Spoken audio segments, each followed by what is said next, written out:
Right guys, I've just been asked to attend site to connect up the temporary supplies for this sink. This is just like a porta cabin, just while we're doing the job. You can see, I've been asked to bring a new sink out as well because the sink's already damaged.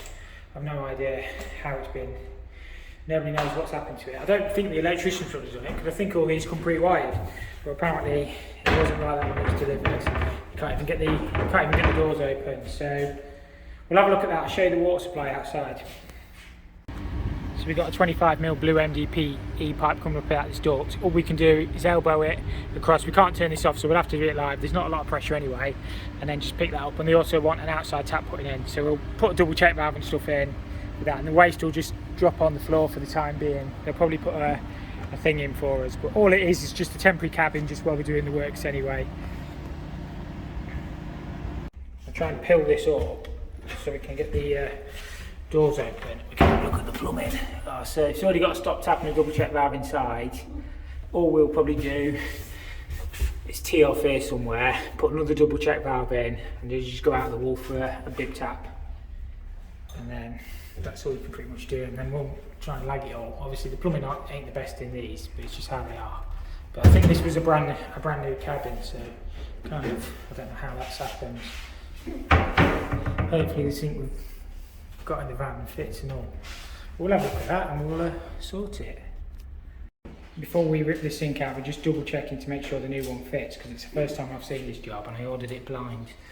So yeah, I think they're pretty much standard meter sink tops. They're just, I think they call these roll top. So they've got the upstand at the back and they roll over the front. So it looks the same, to be fair. I think ours has got an overflow on it. It seems okay. A little bit already, to be fair.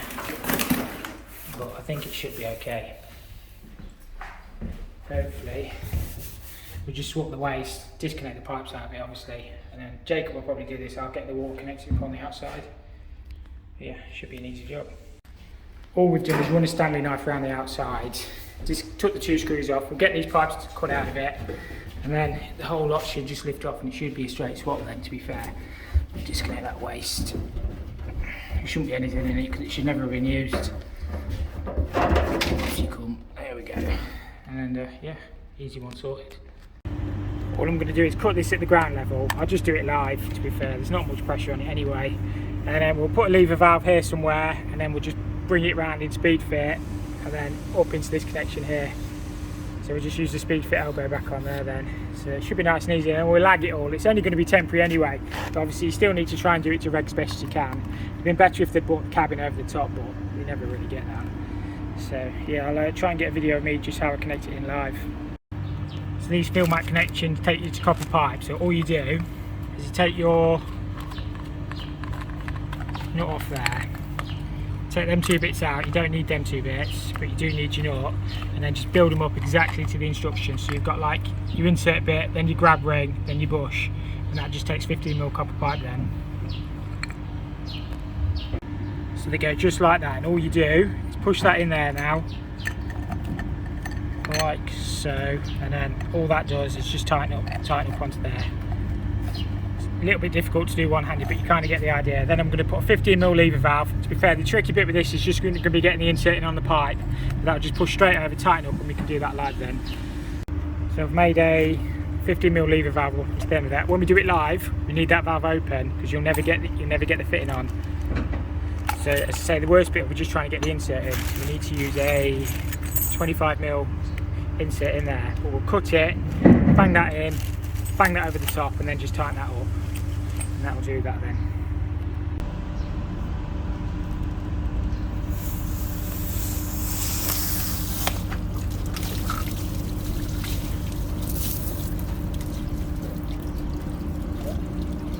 Got a little bit wet there.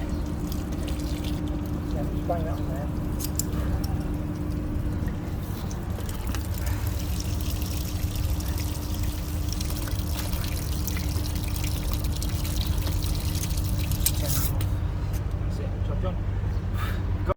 I don't think I got too wet there, all things considering. It's quite a hot day anyway, so it's nice to have a bit of a breeze, wash my beard. Jacob's, I'll spin the camera around. Jacob's just getting this sink all disconnected. Luckily we ordered the right one. Say, first time I've seen the job, they just said they wanted the one that sits on top of the worktop. They didn't have any sizes. So I know the plumbing's rubbish, but it kind of is what it is. So we've been given permission to drill for an outside tap. So yeah, hopefully it should be alright. Right, this one wasn't too bad because obviously there's not a lot of pressure on. There's a little bit of pressure, but not too much. I'm debating, normally I'd clip it, but because it's just a temporary supply, I don't want to put holes everywhere in the side of the cabin. So all I'm going to do is probably just cut that back a little bit, so the next man can get onto it if he needs to. We'll use a super seal insert and then just bring the speed fit down and then in. I know it's not going to look fantastic, but it is only temporary. And obviously we'll just lag it all, but they have given us permission to drill an outside tap through. So we'll probably put it there somewhere. But yeah, you kind of get the idea. Say it's just a temporary supply just for the builders' work. I never like cutting these off too short because obviously you've got to think about the next man who wants to get in. But if we cut there somewhere and then just, or even back a little bit further, and then use an elbow, and then we can just lag that with nice thick lagging back across. We'll try and bend it. I might use another elbow maybe, and then we'll just swan neck it up. Just in case you wasn't sure, this is just speed fit pipes. All you do is you push it in up to your line, a little bit to do one-handed, a little bit difficult to do one-handed. I bet I can't even do it, but all you do is push it in and then just twist to tighten, and that's that joint made then. Obviously you need to use your super seal inserts as well on your speed fit pipe, and then you don't need to on your copper, but the elbow will just push straight on there then. Let's say pretty much all that done. Jacob will get the inside bit done, and we just drill through for the outside tap then, which will go here somewhere I imagine. Just screwing my bib tap to the wall. I pre-piloted the holes. We popped a little bit of silicone behind there as well to stop any water ingress. We just give the excess a wipe, and that should be as good as anything. That, to be fair, just try and get the last screw out of the pack here. But you get the idea. So we'll just screw the bib tap in there, connect it inside with the double check valve, and that'll be job done. I thought I'd wrap all my pipe in black insulation tape just to prevent it from getting any water in it really. I know it's only temporary, but I just ran out, so I'll have to go over it all in silver. I just want to stop it from getting wet, because then it kind of prevents it from freezing and picking up heat and stuff like that. So you can only do your best. As I say, it's only a temporary supply anyway. It just, you know, just needs to be sorted right. But I've legged it the best I can. There's not too much I can do about this bit, but it kind of is what it is. Obviously I've not clipped it because it's only temporary anyway. I'll just screw my outside tap in, wipe that excess silicone off, and then I'll go and see how Jacob's getting on. This waste, I think we're just going to drop it on the floor for the time being, because I think they're on about just putting a bucket so they can fill the tubs up or something, so I don't know. But there's only so much you can do. This will just screw in here. I've only used a few turns of Loctite on that, but you only really need to go. Let it go one more.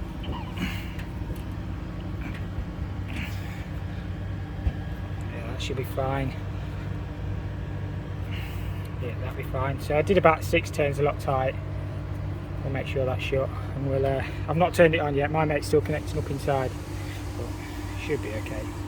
We've just got to put a different track on it because the new sink is about literally 10mm short on the bottom. We've got an adjustable P-drop. I'm just gonna. My mate's just got this pipe up, so we're gonna put a double check. We're gonna put an isolated double check valve, and then into there. Then, as I say, that old trap is literally. It wouldn't quite lift up, which is just one of them things in it. So hopefully that one will definitely do it, even if I had to jiggle the pipework a little bit. It's pretty much just a case of running a bead of silicone back around the outside, and then nobody will ever know that we change that back.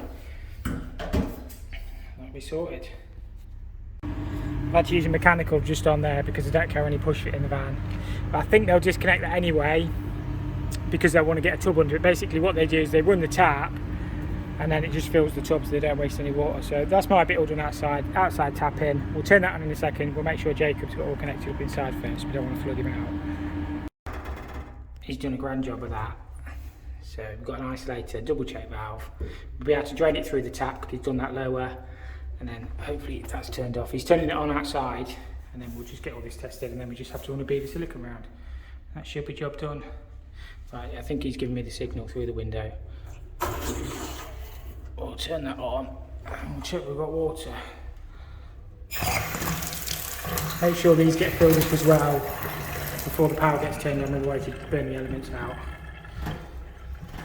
Not a lot of pressure, like I said, but it'll do the job.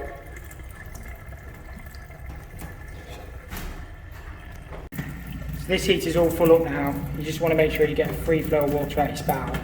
Because if you turn the power on, to be fair, I don't know if it's wired up yet, it'll burn the element out and obviously invalidate the warranty. So I think it's working actually. So we'll let that heater work, make sure they get hot water, and then hopefully that should be job done. That is us pretty much done. I've just pushed that little bit of it in out as well. It wasn't a lot, but you can't tell where it was anyway. So just make sure everything's wiped down. Jacob's been around and silicon everything back up, which all looks great. So yeah, I know there's not a lot of pressure, but I think when they're spraying over at the buildings, obviously they lose all the water pressure, so it does build up. But that should be fine. There's enough pressure on there to do this sink. So yeah, job done.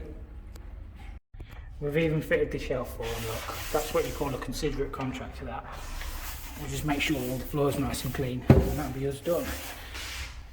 Just servicing a boiler, and this 2-port valve is grinding. I don't think it's actually working anyway. So I've turned the primary return on the coil off, I've turned the bypass off on that gate valve. I'm just going to see if I can get my plumb tub in, drop the pressure out through this drain off tap, and then just whip that 2-port out and put a new one in. The water's probably going to be quite hot because I've had the boiler running on max a little bit. Hopefully it shouldn't be too bad. Pressure's a little bit high. I might actually just go and get the hose pipe and let it go through the hose, to be fair. And just open that drain off. Luckily it's worked. Hopefully the pressure should start to go in a second. As soon as that's gone, I'm just going to, I don't know if I get enough movement, I'll probably have to break it on top of that 2-port, break it there, and then break it there. And I've only got an ESI one in the van, but it'll do the job. It's a lot better than that Honeywell one that's grinding. We've just dropped the pressure off, so hopefully it should just be a case. Sorry, Jacob. My mate's behind me. You're watching the master at work. Well, some say master, some say cowboy, but we'll see if we can get that disconnected. So normally you'd hold against it. It's a little bit difficult one-handed. Oh, we're lucky. Get that disconnected. And we'll probably disconnect it off that 2-port. Oh. Manually open that valve. A second. Manually open it off there. And hopefully we just let that suck in. I've got a trainer towel down on the floor, so hopefully it shouldn't be too bad. We'll get that whipped out. I just need 2 hands for a second. Right, the valve's out. We just got to try and get the nuts and olives off. Normally, I haven't got one of them fancy olive pullers. I normally just get my grips. A little bit awkward to get to because there's another pipe in the way. Normally, I find you can just wiggle them off if you're careful. And you can normally do it without rounding the pipe. There she blows. And we'll do the same on the top. The top one should be slightly easier. Put the new nuts and olives on, tighten it back up, and that should be job done. We've just got to wire it back into the wiring centre then. I always put JetBlue on all my connections, so anything you disturb, put JetBlue back on. And then we should, if we get the arrow going the right way on the valve, when I be going down, be able to drop that. Again, really difficult one-handed, because you just sometimes need to ease your pipe up. The worst cameraman in the world as well at work. And then we should just be able to get that back in there. Should be able to get that back in there. That will go back in, and then we tighten everything back up, and then we just got to wire the head back in. That's all tightened up. I did hold against myself, but it's basically just a case of nipping everything back up, and then we'll open the, we'll shut the drain off first actually. That'll probably be a good start. I've lost my little weir ratchet spanner, so grips will be fine. Hopefully the washer should be okay. If not, we'll just whip it back out. Normally you check your washer, but because it opened up okay, everybody will be moaning in the comments now, but sometimes when you're in a bit of a rush, you take a little risk. We can sort it if not. We'll open that back up. I think that was open about halfway. So we'll open that back up. We'll double check it anyway. And then that gate valve on the balance was It's got stuck. It was only open a crack. So that's full open. It was literally just open half a turn anyway. And it's open about there. So that's how it was. So we just need to wire that head. These SE ones, probably not my favourite valve in the world, but that's all I've got in the van to spare. So wires in the same as the Honeywells. So, and then they just clip back on, and that should sort the issue. Right, that should about do us. Let's see if we can turn that one back off as well. And then, as I say, all I've got to do is go into there and then just connect it like for like. And then hopefully that should work then. So the old one was just making a grunching noise, which is never good. That one seems okay though. Just like spaghetti junction in here. All I do is just do one wire at a time, exactly the same how they came in, because then it saves you having to like do any fault finding then. So oranges, earths obviously always go to the earths. Your neutrals always go together, and then you just work it out. So they're dead easy really, it just takes a little bit of time. My mate's just giving it a heating demand. Hopefully this valve will open in a second and the boiler should fire back in then. So the valve's open and the boiler's fired. You can probably hear all the air circulating. We'll probably just have to bleed it on top of the coil. I still need to tidy all the wires back up. I'll put some more cable ties on. But you've got to be super careful with these. Get all the air out. And then hopefully we shouldn't have to bleed the radiators. We didn't lose that much, but that's a lot better. I'd prefer to fit a Honeywell. I know a few people have been having trouble with the Honeywells, but they still are my go-to valve. But I just didn't have one in the van, so that one I'll have to do. It should do the job. It's certainly a lot better than the one that was in, because it was just grinding. I took it off and I hit the switch, hit my screwdriver on the motor switch, and the boiler fired. So I definitely knew it was the valve. So hopefully that should do the job. And I think this one's all working. I just turned the power back off to put my cover back on. I didn't want to give myself as that. I think it's recently had a new Honeywell valve head on as well, to be fair, because somebody had left the Regan Repro on the floor. Well, it was sort of tucked behind the cylinder. But hopefully, it's coming straight back on. That should all be working now. I've labelled up the valves and tidied all the wiring up. All the valves have fitted on properly. So yeah, it just makes it easier if you label the valves up. It just makes it easier for the next man as well when he's fault finding. Especially electricians don't always know, and sometimes they get sent to the jobs and they can't work out which way is which. So I always put hot water and heating on. It just makes it easier. So yeah, hopefully this one's all sorted. I've just got to finish the boiler paperwork and we should be on the way.